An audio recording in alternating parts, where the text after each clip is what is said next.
Good evening, guys. Hey, this is a special message going out to the shared parenting community. So if you're one of my personal friends from the St. Louis area or some of the clubs or organizations I'm a part of, unless you're bored on a Saturday night, you may want to watch it. But if not, it's primarily for the shared parenting community. Most of you know I've been up here in D.C. all week long, and it has been a unbelievably productive. I hate when people try to oversell or use the clickbait to try and make it sound like, oh, this is the best thing ever. But stay tuned, guys. I'm going to reveal some of the things that have happened this week. And it's been a great week for the shared parenting community, extremely good.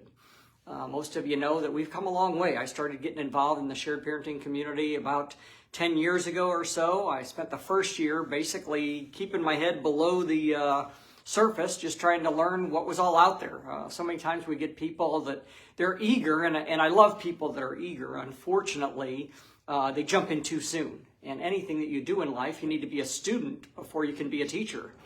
If you want to be an electrician, you got to be an apprentice first. If you want to be a doctor, you need to go to medical school. If you want to be an attorney, you need to go to law school. And so many times we have people in the shared parenting community that go through a custody battle, and 3 weeks later they want to go to a state capitol and be the lobbyist of the world. It's just not going to happen. And so even with my background, and I think most of you know, not to brag, but I had a heck of an impressive background before I became a part of the shared parenting community in the political arena. But I still didn't. I spent over a year studying and researching what organizations were out there, what leaders were out there, what's been tried in the past, what's worked in the past, what hasn't had in the past.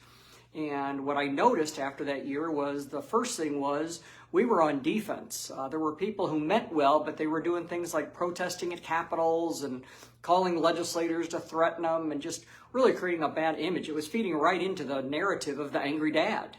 And I understand the angry dad because I've been there, okay?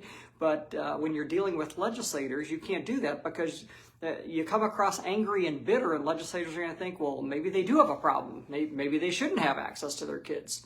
So it's important that whether we like it or not, the Bar Association and the DV groups have millions of dollars at their disposal and have done a phenomenal job of training their advocates in the proper methods. And as a result, they have set what the narrative is.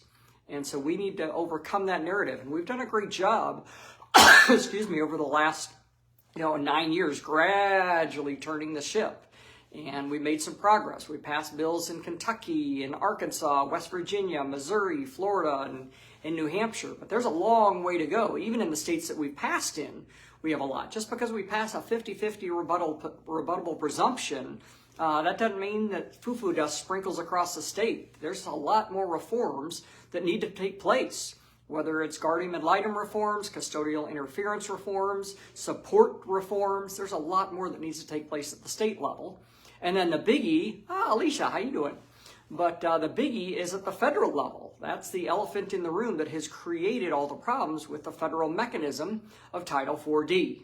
And unfortunately, what we've had is we just haven't had anybody that had the experience to know what to do. And that's not putting people down. But just like anything else in life, it takes a while to get known as a mover and a shaker in a new industry. Anybody who's ever changed jobs, you didn't become CEO overnight. It took a while to start learning the industry, to start learning the people that were out there, and to getting your name out there. And even though my name was fairly well known in the state of Missouri and a little bit in D.C., it's taken a while to really get the reputation out there as an equal shared parenting advocate at both the state level and in multiple states across the country and at the federal level. And it's a process. Sometimes you build a relationship with one person and then another person, and pretty soon they introduce you a third and then a fourth, and more doors open up, but it takes a while. But I tell you what, guys, we've reached about as high as you can get this week. And it was a very, very good week. So I'll just go through some of the stuff. Some of the stuff I can't tell you because traditionally, anytime that there's a new administration, unfortunately, we get a lot of people in the shared parenting community that, once again, they mean well, but they just want to shout everything on Facebook. They want to tell everything, who they met with and what they did and all about their case and everything. And guys, from a legislator's perspective, and I see a representative from Pennsylvania on here, our bill sponsor, tuning in. Appreciate you very much, by the way. but he will attest to the fact that if there's a legislator or a member of Congress or a member of a White House administration, they're a little leery of the people who want to just all of a sudden get their 15 seconds of fame on social media proclaiming things, because their attitude is sometimes there's things that you need to use discretion, that you can't talk about meetings that you've had. And their attitude is, if you're blasting everything on Facebook about every person you met with and everything you're doing, they're very leery about working with you, because their attitude is this person can't keep secrets. And not that there's secrets in a negative way, but if you're working on legislation, sometimes there's legislators that are in favor of you, sometimes they're in opposition. Some legislators may not want another legislator knowing that you're working on something. So their attitude is they are very, very turned off by the type of people who want to run out and say, hey, look what I did, look what I did. So I have to be a little careful in what I say tonight, and so I don't mean to be cryptic, I don't mean to be hiding things. I'm going to tell you as much as I can, and what I can tell you is going to be pretty darn exciting, I can promise you that. But there's some stuff, unfortunately, you're going to have to kind of read between the lines, and my closest inner circle will know a little bit about it. But it's been a very, very, very successful week at the federal level. And once again, regardless of what your politics are, we need someone in the White House.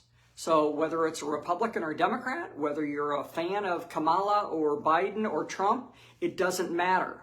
If you're a shared parenting advocate and your goal is to move legislation forward at both the state and federal level, there is no better place than to have someone inside the White House or with White House connections that can make a difference. Because that's at the executive level, that's what controls HHS, which is where Title 4D happens. So as a result, we need people in. And it just so happens, once again, I don't care what your politics are, so we'll leave all the other issues out. Regarding shared parenting issues, we had one of the most hostile administrations that we could have had in the last 4 years.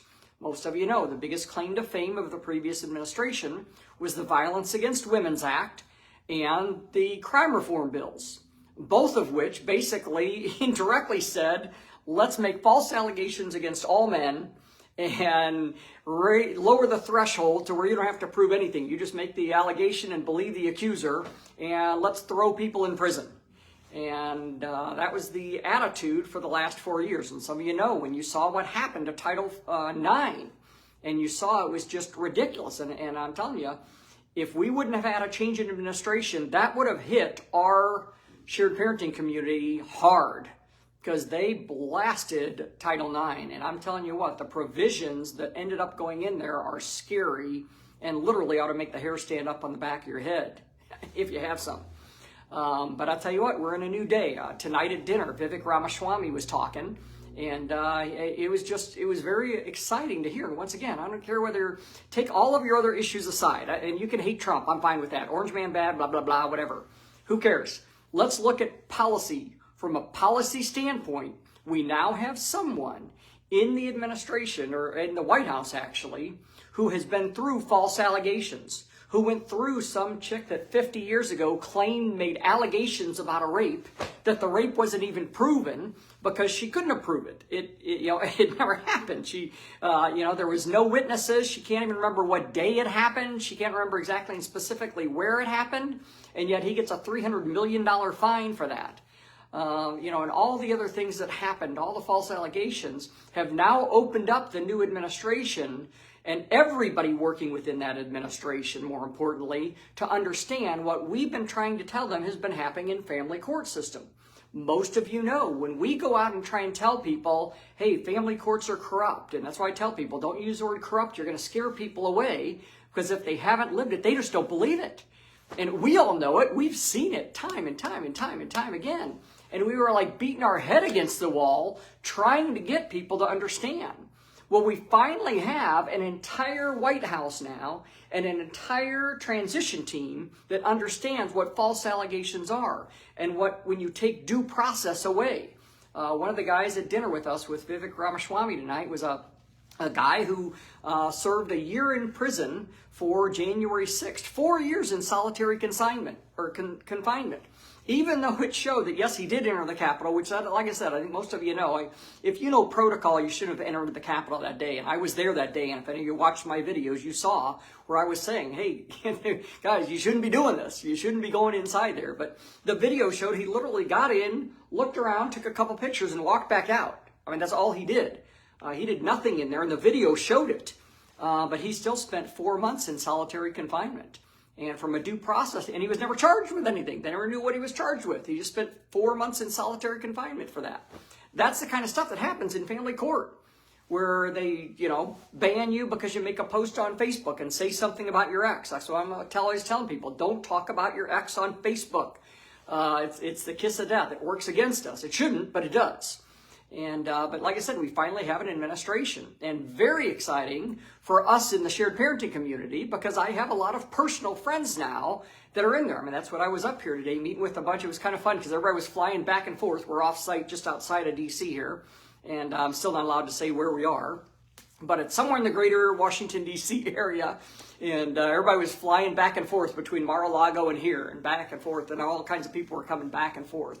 But it's just kind of neat to see in the new administration that we've got some people that I have personally had discussions with. Kristi Noem, the governor of South Dakota, which, by the way, South Dakota, I believe this year will pass a 50-50 shared parenting bill. I talked to Tom Pischke earlier today, and I think that is going to definitely pass this year in South Dakota. But Kristi Noem, some of you know, I've had many discussions both in her office and in Kansas City. Governor Parson invited me to dinner with her one time this past year in St. Louis. Kristi Noem is a supporter of equal shared parenting. Mike Huckabee is now the new ambassador to Israel, and most of you know. Matter of fact, I'm going to be on his show again within the next 2 months. But Mike has been a big supporter.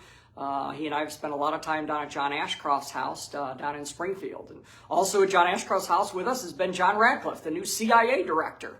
And John and I have had talks about what happens in the family court arena. Matt Gaetz, he's a little controversial one, but nominated for Attorney General. And he has been a big supporter, a huge supporter of ours. We've had many, many discussions. I know Eric Carroll has had a lot of discussions with him. Several people have. So to realize, guys, we have, Kristi Noem, Matt Gaetz, John Radcliffe, the CIA director, the Attorney General, all supporters of equal shared parenting. And then today we got a new one. Some of you know, if you follow my page, you may even be watching today, but Will Scharf has been a longtime, close personal friend, strong supporter.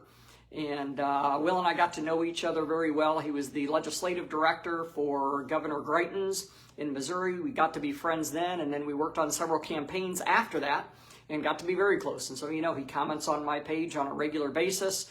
He and I were at Trump's house in Bedminster this past summer. Levi, I have a picture of Will and Levi and I in front of Trump's house at the Bedminster place. But Will was the one who won the Supreme Court case for the immunity, the presidential immunity. That was Will Scharf that won that. Will just sent me a text today that he just got the appointment. He is now the assistant to the president, senior assistant to the president. So, you talk about a direct access right into the White House. So I kind of hoped for a position for myself, but I think some of you know, they're wanting people that are coming in and not doing part-time. And I told them, Levi's 14 and a half. I can't relocate to Washington, D.C. in the most critical 18 months of my son's life. So I just wasn't able to. But it's kind of neat that we have that kind of influence. This year, though, this week, we did have other meetings. I met with the head of one of the largest radio stations in the country. He owns 121 stations in 14 states. I had dinner with him tonight, and he gave me his cell phone number and reached out and said, if you'd like, please give me a call. I've heard, Mike Huckabee talk about you. I've heard Jason Rapert talk about you. Would love to get you on some of my stations across the country to help raise awareness. Some of you saw I did get a chance to meet with Mike Johnson, the current Speaker of the House, third in line to the presidency. If anything happens to the president, it's the vice president and then the Speaker of the House. So it doesn't get any bigger than that. And so I had some discussions with Mike today, and then Vivek Ramaswamy tonight. Tom Fitton, the president of Judicial Watch. We had a good talk tonight. He's going to share some of my Twitters. We were talking about my social media following, and I said, basically, I have nothing on X. He's like, oh my gosh, Mark, we got to get you on X. So he said, make some posts, and I'll share them on my page, and hopefully we can build you a reach on X. Let's see, who else? I wrote a couple of notes here, but I can't read my notes. And then the biggie is several different large organizations that I've said over and over and over, we just don't have enough trained advocates. We have a bunch of angry dads that don't know what to do, and there's nothing wrong with that. But you can't train somebody when they're part-time going to a capital. The average shared parenting advocate will only go to a state capital maybe 4 or 5 times during a session. You can't be an expert in anything. Show up at your job 4 or 5 times in 6 months. See how good you are at that. Try and teach a kid how to play baseball on 4 or 5 days on a ball field in 4 or 5 months. It's not going to happen.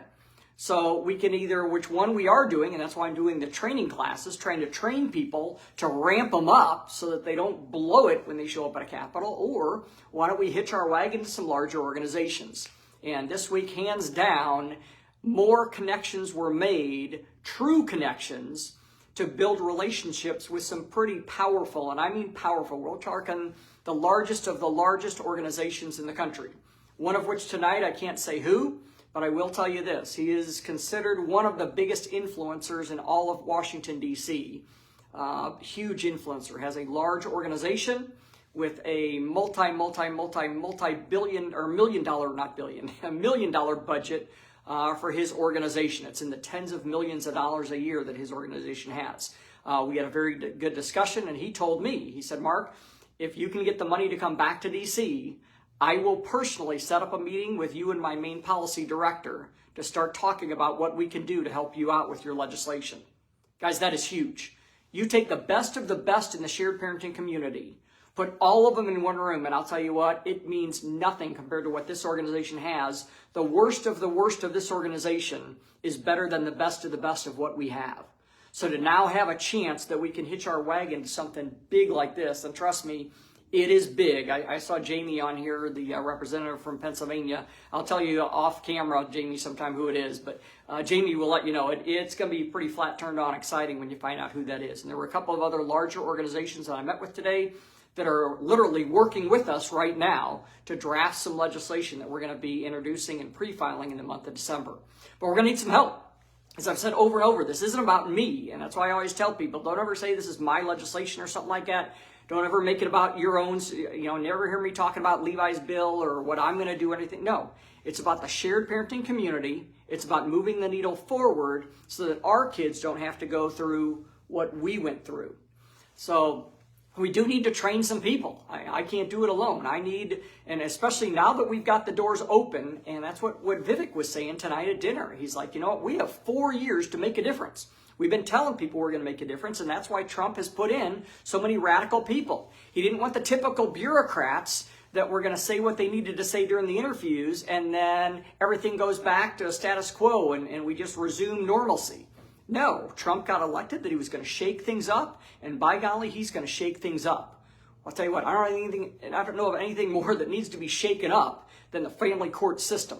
But we need to make sure that we get a professionally trained team of people, and I mean a team, so that we can get our issue known, because there are a lot of other issues that are a priority right now for the current administration.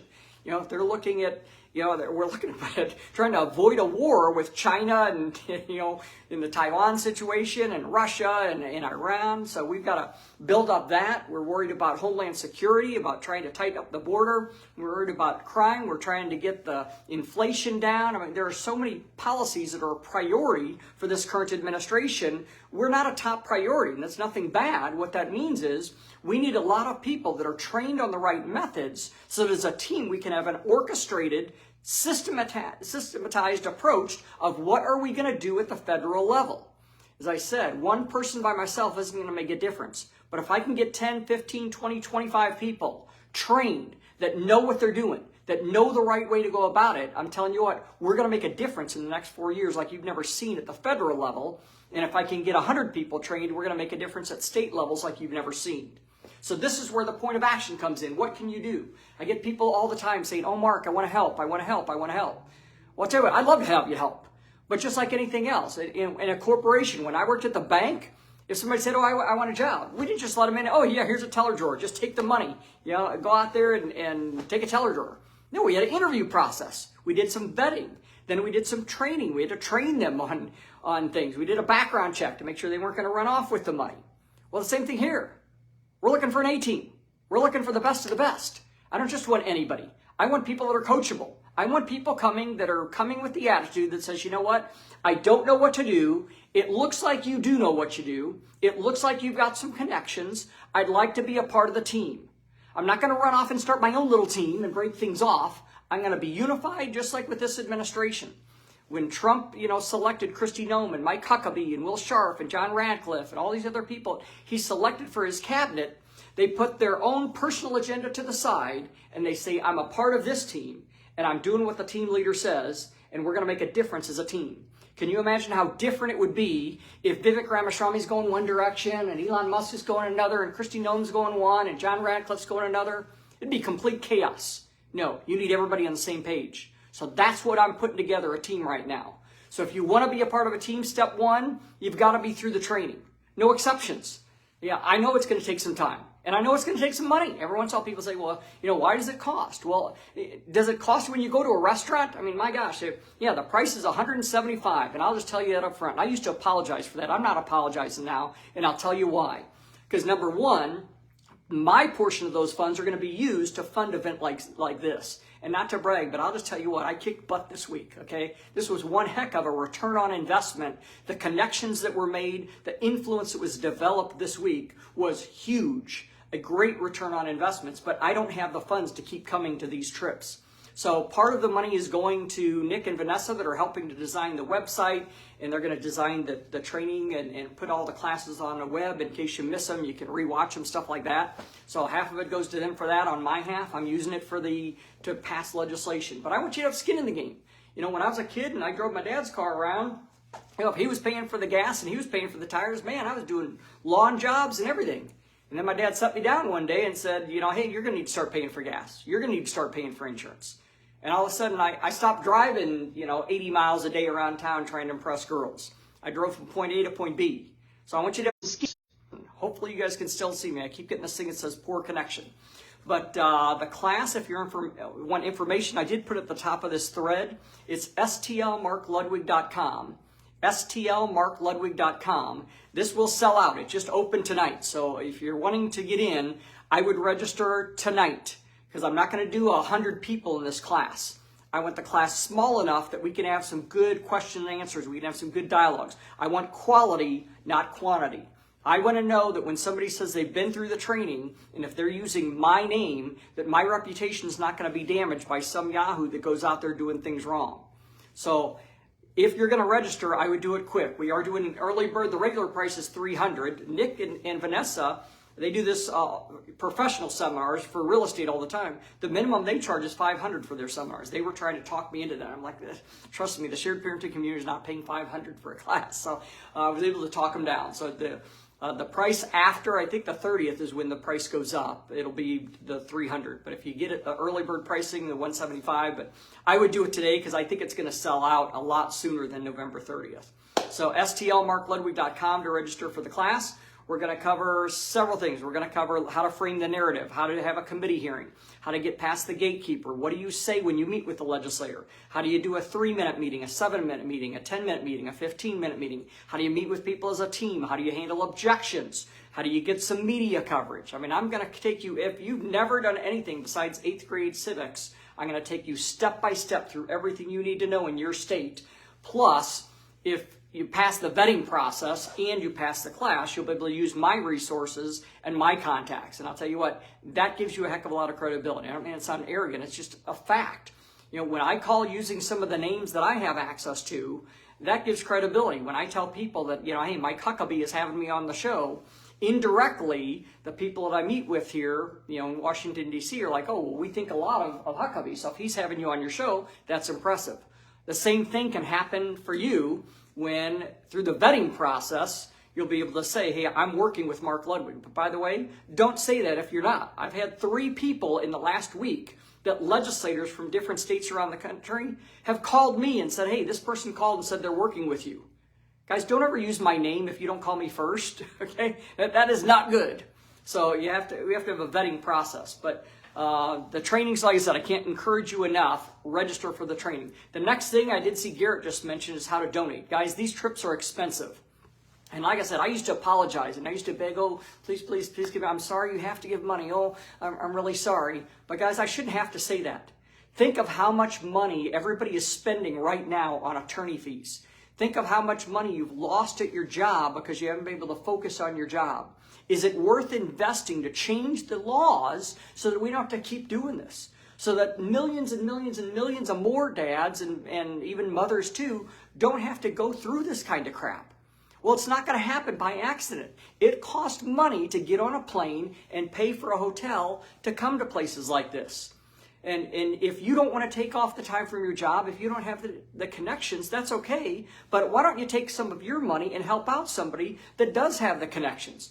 Can you imagine how different things will be next year, or would have been, if I would have missed the chance to be here this weekend? Because I'll tell you what, this was a costly trip. You know, the hotel alone, the airfare and everything like that, it was close to $2,000 to be able to be up here for this week. But I'll just ask you, was it worth it, do you think, for me to be able to have some conversations with members of the transition team, members of the existing cabinet, the Speaker of the House of the country, and some of these other people that I've mentioned? Do you think that was worth the investment? I think so.